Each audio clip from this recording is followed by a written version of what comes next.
नमस्कार दोस्तों, स्वागत है आपके अपने यूट्यूब चैनल ज्ञानदीप क्लासेस में।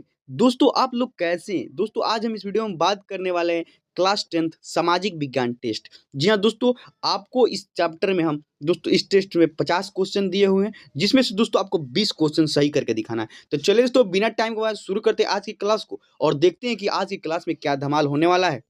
चलिए दोस्तों शुरू करते हैं आज की क्लास को। तो आज का क्लास का दोस्तों हमारा फर्स्ट क्वेश्चन होने वाला है, निम्नलिखित में से कौन जर्मन चांसलर था? दोस्तों आपको बताना है निम्न में से कौन जर्मन चांसलर था। मेजनी, हीगेल, बिस्मार्क तथा विक्टर एनामल। तो दोस्तों इसका राइट आंसर क्या हो जाएगा? बिस्मार्क था जो दोस्तों जर्मन चांसलर था। चलो दोस्तों आगे बढ़ते हैं क्वेश्चन नंबर सेकंड की तरफ। दोस्तों आपको बताना है आर्थिक नियोजन किसकी देन है? ऑप्शन नंबर ए में दिया गया फ्रांसीसी क्रांति, ऑप्शन नंबर बी में दिया गया है रूसी क्रांति, ऑप्शन नंबर सी में दिया गया है अमेरिकी क्रांति तथा ऑप्शन नंबर डी में दिया गया इनमें से सभी। तो दोस्तों इसका राइट आंसर क्या हो जाएगा? आर्थिक नियोजन किसकी देन है दोस्तों? आर्थिक नियोजन रूसी क्रांति की देन है। आगे देखते हैं क्वेश्चन नंबर 3 में, किस घटना के विरोध स्वरूप रविंद्रनाथ टैगोर ने नाइटहुड की उपाधि त्याग दी? जी हाँ दोस्तों बता दे, किस घटना के क्रोधित होकर रविंद्रनाथ टैगोर ने नाइटहुड की उपाधि दोस्तों त्याग कर दी थी? खिलाफत आंदोलन, चौड़ा चौड़ी कांड, जलियांवाला बाग हत्याकांड तथा साइमन कमीशन। तो दोस्तों इसका राइट आंसर क्या हो जाएगा? ऑप्शन नंबर सी, जलियांवाला बाग हत्याकांड के कारण दोस्तों रविंद्रनाथ टैगोर ने नाइट की उपाधि त्याग दी थी। चलिए दोस्तों आगे बढ़ते हैं क्वेश्चन नंबर 4 की तरफ।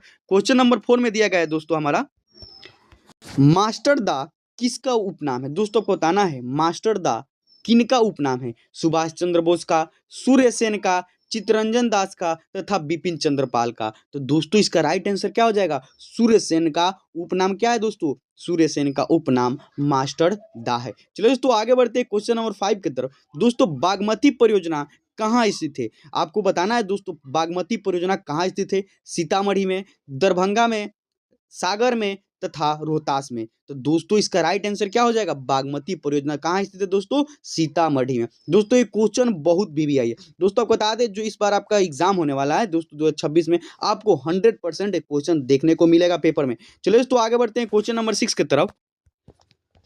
भारत के किस राज्य में मोनाजाइट प्रचुर मात्रा में पाया जाता है? दोस्तों बताना है भारत के किस राज्य में सर्वाधिक मोनाजाइट प्राप्त होता है? ऑप्शन नंबर ए में दिया गया है उड़ीसा में, ऑप्शन नंबर बी में दिया गया है केरल में, ऑप्शन नंबर सी में दिया गया है दोस्तों तमिलनाडु, ऑप्शन नंबर डी में दिया गया है दोस्तों आंध्र प्रदेश। तो दोस्तों इसका राइट आंसर क्या हो जाएगा? Option number B is the right answer.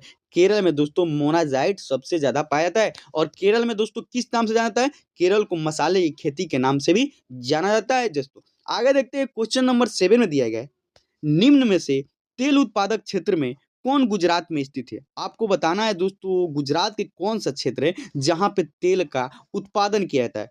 Rudra सागर में, नहरकटिया में दोस्तों, अलंकेश्वर में तथा डिगबोई में। तो दोस्तों इसका राइट आंसर क्या हो जाएगा? गुजरात का अलंकेश्वर में दोस्तों किसका उत्पादन होता है?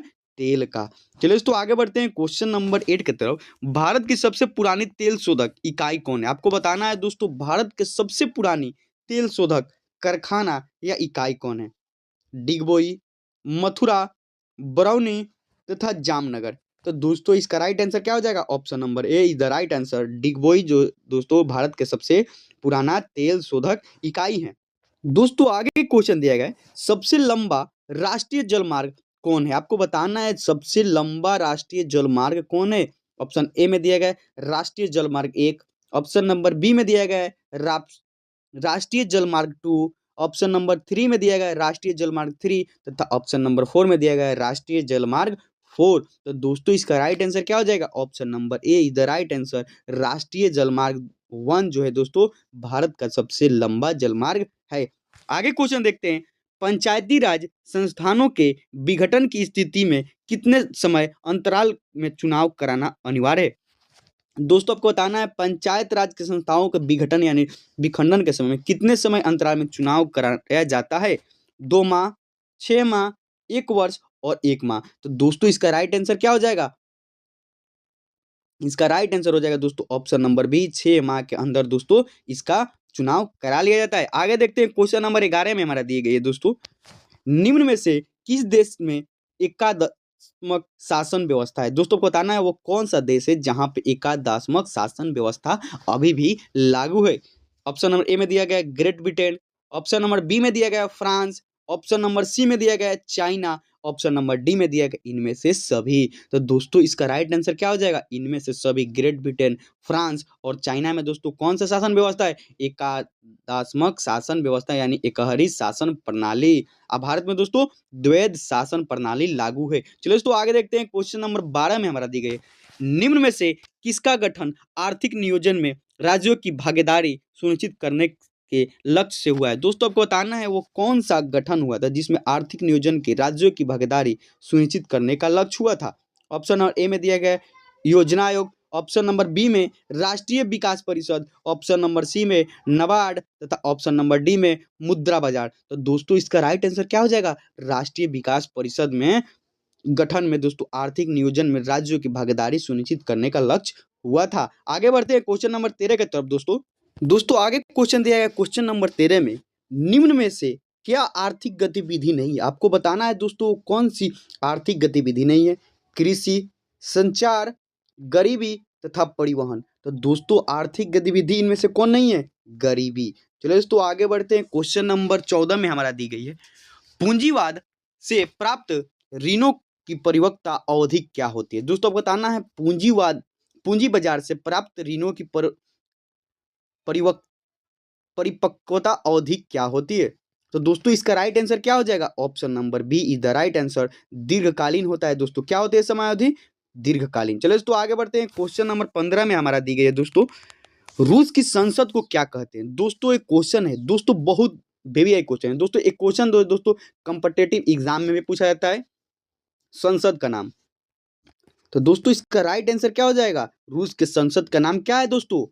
ड्यूमा। दोस्तों इसका राइट आंसर क्या हो जाएगा? Option number see the right answer, रूस की संसद का नाम ड्यूमा है। चलिए दोस्तों आगे देखते हैं, क्वेश्चन नंबर 16 में, भारतीय कम्युनिस्ट पार्टी की स्थापना कहाँ हुई थी? दोस्तों आपको बताना है भारतीय कम्युनिस्ट पार्टी की स्थापना कहाँ हुई थी? लखनऊ में, बर्लिन में, दिल्ली में तथा ताशकंद में। तो दोस्तों इसका राइट आंसर क्या हो जाएगा? भारतीय कम्युनिस्ट पार्टी की स्थापना दोस्तों ताशकंद में हुई थी। दोस्तों जितने भी कैंडिडेट का 16 में से अभी तक जितना भी सही हुआ है दोस्तों कमेंट में जरूर बताएं कि आपका 16 क्वेश्चन में से कितना क्वेश्चन सही हो गया। चलिए दोस्तों आगे देखते हैं, क्वेश्चन नंबर 17 में हमारा दी गई है, भारत विश्व व्यापार संगठन का सदस्य कब बना था? दोस्तों आपको बताना है जो भारत हमारा देश से विश्व व्यापार संगठन का सदस्य कब बना था? 1995 में, 1996 में तथा 1998 में और 1999 ईस्वी में। तो दोस्तों भारत विश्व व्यापार संगठन का सदस्य देश कब बना था? 1995 ईस्वी में बना था। दोस्तों ये भी क्वेश्चन जो है बहुत भी वही है, जैसे कि आपको 10th एग्जाम में पूछा जाता है दोस्तों, और एक कॉम्पिटिटिव एग्जाम में भी पूछा जाता है। चलिए दोस्तों आगे देखते हैं, क्वेश्चन नंबर 18 में दिया गया है, निम्न में से कौन सूती वस्त्र उत्पादन में अग्रणी है? दोस्तों बताना है आपको कौन सा राज्य सूती वस्त्र उत्पादन में सबसे आगे है? कोलकाता, नागपुर, मुंबई तथा सूरत। तो दोस्तों इसका राइट आंसर क्या हो जाएगा? मुंबई जो है दोस्तों सूती वस्त्र उत्पादन करने में 1 नंबर स्थान पर यानी आगे है। चलिए दोस्तों आगे देखते हैं, क्वेश्चन नंबर 19 में दोस्तों हमारा दिए गए आस प्रकार है। दोस्तों आपको बताना है आस किसका प्रकार है? गेहूं का, धान का, मक्का का तथा बाजरा का। तो दोस्तों एक जो आस जो होता है एक बीज पौधा होता है दोस्तों, बताया जाता है कि कौन सा फसल के साथ इसे उगाया जाता है। तो दोस्तों इसका राइट आंसर क्या हो जाएगा? धान के साथ आस एक प्रकार का पौधा है जिसे उगाया जाता है। आगे क्वेश्चन दिया गया है, क्वेश्चन नंबर 20 में, निम्न में से कहाँ सामाजिक विभाजन का आधार भाषा था? दोस्तों को बताना है कहाँ पे सामाजिक विभाजन का आधार दोस्तों भाषा था? बेल्जियम में, उत्तरी आयरलैंड में, बोल्विया में तथा नेपाल में। तो दोस्तों इसका राइट आंसर क्या हो जाएगा? बेल्जियम में सामाजिक विभाजन का दोस्तों आधार क्या था? भाषा। आगे देखते हैं, क्वेश्चन नंबर 21 में दोस्तों हमारा दी गई है, अंतर्राष्ट्रीय महिला दिवस की घोषणा किस वर्ष की गई थी? दोस्तों आपको बताना है अंतर्राष्ट्रीय महिला दिवस की घोषणा किस वर्ष की गई थी? 1975 में, 1978 में, 1980 में तथा 1985 में। तो दोस्तों इसका राइट आंसर क्या हो जाएगा? 1975 ईस्वी में अंतर्राष्ट्रीय महिला दिवस की स्थापना की गई थी। चलिए दोस्तों आगे देखते हैं, क्वेश्चन नंबर 22 की तरफ, क्वेश्चन नंबर 22 में दिया गया है दोस्तों, 1974 में जन संघर्ष को किस नाम से जाना जाता था? दोस्तों आपको बता दें, जो 1974 में जन संघर्ष हुआ था, उसे किस संघर्ष के नाम से जाना जाता था दोस्तों? तो option number B is the right answer, संपूर्ण क्रांति के नाम से जाना जाता था। दोस्तों संपूर्ण क्रांति के नारा किसने दिए थे? जयप्रकाश नारायण जी ने। चलिए दोस्तों आगे देखते हैं क्वेश्चन नंबर 23 की तरफ। दोस्तों क्वेश्चन नंबर 23 में हमारा दी गई है, गरीबी रेखा निर्धारण का कैलोरी मापदंड किसने दिया था? दोस्तों आपको बताना है, जो गरीबी रेखा का निर्धारण कैलोरी का मापदंड किसने दिया था? तेंदुलकर समिति ने, योजना आयोग ने, राष्ट्रीय विकास परिषद ने तथा नीति आयोग ने। तो दोस्तों ये जो गरीबी रेखा का निर्धारण किस आयोग का निर्धारण? दोस्तों योजना आयोग का दिया हुआ मापदंड है। आगे देखते हैं क्वेश्चन नंबर 24 में, निम्न में से किस देश की मुद्रा रुपया है? आपको बताना है दोस्तों, कौन सी देश का मुद्रा रुपया है? भारत का, नेपाल का, पाकिस्तान का तथा इनमें से सभी। तो दोस्तों इसका राइट आंसर क्या हो जाएगा? इनमें से सभी। नेपाल में भी रुपया चलता है दोस्तों, भारत में भी और पाकिस्तान में भी। चलिए दोस्तों आगे देखते हैं क्वेश्चन नंबर 25 की तरफ। हिगेल किस देश का दार्शनिक था? दोस्तों को बताना है, जो हिगेल दार्शनिक था वो किस देश का था? फ्रांस का, इटली का, जर्मनी का तथा ऑस्ट्रिया का। तो दोस्तों इसका राइट आंसर क्या हो जाएगा? हिगेल जो था दोस्तों जर्मनी का एक दार्शनिक था। आगे क्वेश्चन दिया गया है, गांधी जी ने किस गोलमेज सम्मेलन में भाग लिया था? दोस्तों जो क्वेश्चन है बहुत भी है, आपको एग्जाम में दोस्तों इस बार 100% पेपर में छपने वाला है। दोस्तों ये क्वेश्चन जो है दोस्तों कॉम्पिटिटिव में भी बार बार पूछा जाता है। तो दोस्तों गांधी जी कौन से गोलमेज सम्मेलन में भाग लिए थे? द्वितीय गोलमेज सम्मेलन 1931 ईस्वी में भाग लिए थे दोस्तों। दोस्तों आगे क्वेश्चन दिया गया है, क्यूनाइन का उपयोग कहाँ होता है? दोस्तों आपको बताना है, क्यूनाइन का उपयोग कहाँ किया जाता है? मलेरिया के इलाज में, कैंसर के इलाज में, दर्द निवारण में तथा टीबी के इलाज में। तो दोस्तों इसका राइट आंसर क्या हो जाएगा? क्यूनाइन का उपयोग दोस्तों किसके इलाज में किया जाता है? मलेरिया के इलाज में दोस्तों क्यूनाइन का उपयोग किया जाता है। चलो दोस्तों आगे देखते हैं क्वेश्चन नंबर 28 की तरफ। निम्न में पुरानी जलोढ़ मिट्टी है। दोस्तों आपको बताना है, इसमें से कौन जो मिट्टी है दोस्तों पुरानी जलोढ़ मिट्टी का उदाहरण है? खादर मिट्टी, बांगर मिट्टी, लेटराइट मिट्टी तथा इनमें से कोई नहीं। तो दोस्तों इसका राइट आंसर क्या हो जाएगा? बांगर मिट्टी को ही पुरानी जलोढ़ मिट्टी के नाम से जाना जाता है। दोस्तों आपको बता दें, तमाम क्वेश्चन जो है बहुत बार एग्जाम में पूछता है और बहुत ही बच्चों को दोस्तों मन में कंफ्यूजन रहता है। दोस्तों आपको बता दें, जितने भी बांगर मिट्टी हो वो जलोढ़ मिट्टी है।